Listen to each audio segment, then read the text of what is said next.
Namaste, welcome to 6th NCIFF. So, कस्तो लागिरहेको छ यो फेस्टिभल? एकदमै रमाइलो। म विशेष गरेर कार्यक्रममा त्यति गइँदैन, धेरै कार्यक्रम हुन्छ, सबैमा जाने कुरो पनि भएन। तर यो किसिमको चाहिँ इन्टरनेसनल फेस्टिभल चाहिँ हाम्रो नेपाली सिनेमा मेकरहरूको लागि चाहिँ यस्तो भइदिए हुन्थ्यो चाहिँ भन्ने चाहिँ फिल हुन्छ। अनि यस्तो चाहिँ अपर्च्युनिटी, यस्तो राम्रो चाहिँ फेस्टिभलमा अब विभिन्न चाहिँ मेकरहरूसँग पनि भेट हुने, नेपाललाई पनि चिनाउने काम चाहिँ फेस्टिभलले गर्छ।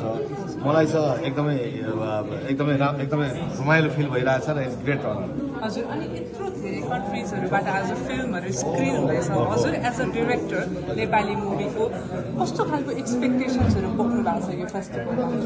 अब धेरै देशबाट सिनेमाहरू आएको छ, उहाँहरूको आफ्नै कल्चर हुन्छ। पहिलो कुरो हामीले चाहिँ कल्चर बुझ्ने मौका पाउँछौँ। दोस्रो कुरो सिनेमाको मेकिङ कहाँ पुगिरहेछ, कस्तो खालको सिनेमाहरू बनिरहेछ, वर्ल्डका दर्शकहरूले कस्तो खालका सिनेमा रुचाइरहेछन् भन्ने कुरो चाहिँ नि फेस्टिभलले धेरै चाहिँ हामीलाई सिकाउँछ क्या।